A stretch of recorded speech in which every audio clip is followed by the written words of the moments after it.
ഇപ്പോൾ ഇത് ഏത് പ്ലാന്റേഷന്റെ ഭാഗത്താണ് ആന ഉള്ളത്? അത് എത്ര ഏക്കർ വരുന്ന സ്ഥലമാണ്? അതിനപ്പുറത്തേക്ക് എത്ര ദൂരം വരെ ആന പോകാനിടയുണ്ട് എന്നാണ് വനംവകുപ്പ് കണക്കൂട്ടുന്നത്?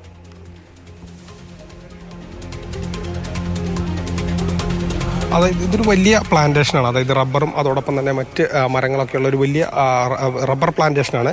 അപ്പോൾ ആന ഇപ്പോൾ ആദ്യ ശ്രമം പരാജയപ്പെട്ടു എന്നുള്ള വിവരമാണ് നമുക്ക് ലഭ്യമാകുന്നത്. ആനയുടെ മയക്കുവെടി ആനയ്ക്ക് ഏറ്റില്ല. ആന ഇപ്പോൾ പരക്കം പായുന്നു, റിസർവ് ഫോറസ്റ്റിൽ പരക്കം പായുന്നു. ദൗത്യസംഘം ശ്രമപ്പെട്ട് തന്നെ ആനയുടെ പിന്നാലെ ഉണ്ട് എന്നുള്ള വിവരമാണ് നമുക്ക് ലഭ്യമാകുന്നത്. പടക്കം പൊട്ടിച്ച് ആനയെ അകത്തേക്ക് കടത്താനുള്ള ഒരു ശ്രമത്തിനിടയിൽ മയക്കുവെടി വെച്ചു. അതിനിടയിൽ ആ ശ്രമം പരാജയപ്പെട്ടു എന്നുള്ള വിവരങ്ങൾ നമുക്ക് ലഭ്യമാകുന്നു. ആനയ്ക്ക് മയക്കുവെടി ഏറ്റിട്ടില്ല. നിലവിലിപ്പോൾ ആനയെ കണ്ടെത്താൻ വേണ്ടി തന്നെ ഈ ദൗത്യസംഘം ആനയുടെ പിന്നാലെ ഉണ്ട് എന്നുള്ള വിവരമാണ്. ആന പരക്കം പായുകയാണ് കാട്ടിൽ. ആനയെ കണ്ടെത്താൻ വേണ്ടി തന്നെ, അല്ലെങ്കിൽ ആനയെ മെരുക്കാൻ വേണ്ടി തന്നെ ദൗത്യസംഘവും ആനയുടെ പിന്നാലെ ഉണ്ട് എന്നുള്ള വിവരങ്ങളാണ് നമുക്ക് ലഭ്യമാകുന്നത്.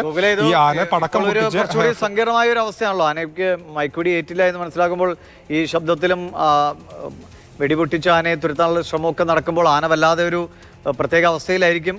വളരെ ദുർഘടമായ ഒരു അവസ്ഥയാണല്ലേ? വനവകുപ്പിന്റെ വളരെ സാഹസികമായ ഒരു ദൗത്യമായി മാറുകയാണ് ഇതല്ലേ?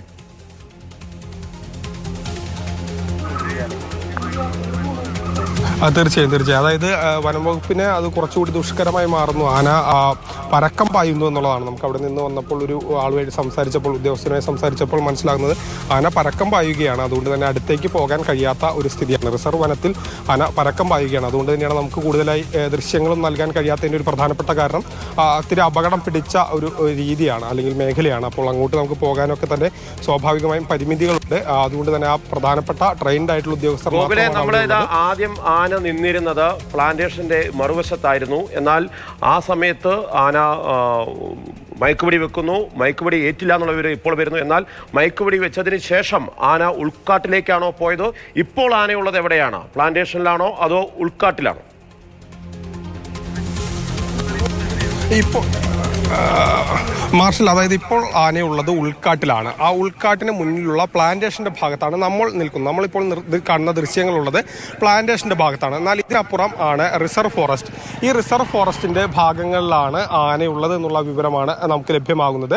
അവിടേക്ക് ആന ഓടിക്കയറി എന്നുള്ള വിവരമാണ് ലഭ്യമാകുന്നത്. കൂടുതൽ ഉദ്യോഗസ്ഥരെ കണ്ടപ്പോഴും അതോടൊപ്പം തന്നെ അത്തരത്തിൽ പടക്കം പൊട്ടിച്ച് ആനയെ കയറ്റാനുള്ള ശ്രമം നടത്തുന്നതിനുമിടയിൽ ആന പിന്നീട് കൂടുതൽ റിസർവ് ഫോറസ്റ്റിലേക്ക് ഓടിക്കയറി. മയക്കുവെടി വെക്കാനുള്ള ശ്രമം പരാജയപ്പെട്ടു.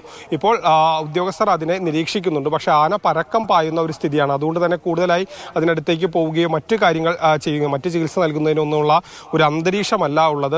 നമ്മൾ അവിടെ നിന്നുള്ള ഒരു ഉദ്യോഗസ്ഥനോട് സംസാരിച്ചപ്പോൾ മനസ്സിലായത് ആന പരക്കം പായുന്ന സ്ഥിതിയാണ്. ദൗത്യസംഘത്തിലെ അംഗങ്ങൾ ആനയ്ക്ക് പുറകെ തന്നെയുണ്ട്, ആനയെ നിരീക്ഷിക്കുന്നുണ്ട് എന്നുള്ളതാണ്. പക്ഷേ ആനയുടെ അടുത്തേക്ക് പോകാൻ കഴിയുന്ന ഒരു സ്ഥിതിയല്ല. മാത്രവുമല്ല ആന വല്ലാതെ പരക്കം പായുന്ന ഒരു സ്ഥിതിയുമാണുള്ളത്. അതുകൊണ്ട് തന്നെ ആ രീതിയിൽ അടുത്തേക്ക് പോവുകയോ മറ്റ് ചികിത്സ നൽകുകയോ അല്ലെങ്കിൽ നിരീക്ഷിക്കാൻ പോലും കഴിയാത്തൊരു സ്ഥിതിയിലായിരുന്നു അപ്പോഴുണ്ടായിരുന്നതെന്നാണ് മനസ്സിലാക്കാൻ കഴിയുന്നത്. ഏതായാലും ഇപ്പോൾ കൂടുതൽ ഉദ്യോഗസ്ഥർ അവിടേക്ക് പോയിട്ടുണ്ട്. അവർ ആനയെ ഒരു സുരക്ഷിതമായ അകലത്തിൽ നിരീക്ഷിക്കുന്നുമുണ്ട് എന്നുള്ള വിവരങ്ങളാണ് ലഭ്യമാകുന്നത്. പക്ഷേ മേഖലയിലേക്ക് ഉള്ളിലേക്ക് ആന കയറിപ്പോയി. അവിടുത്തെ ടെറൈൻ എത്രമാത്രം അനുയോജ്യമാണ് തുടങ്ങിയ കാര്യങ്ങളൊക്കെ തന്നെ നമുക്ക് അറിയേണ്ടതുണ്ട്. അതുകൊണ്ട് തന്നെ ഇനി വീണ്ടും ഒരു ശ്രമം നടത്തുമോ തുടങ്ങിയ കാര്യങ്ങളൊക്കെ തന്നെ നമുക്ക് മനസ്സിലാക്കേണ്ടതുണ്ട്. ഏതായാലും നിലവിൽ അതിന് കഴിയുന്ന ഒരു സാഹചര്യമല്ല. ആന പരക്കം പായുന്നു എന്നുള്ള വിവരമാണ് ലഭ്യമാകുന്നത്.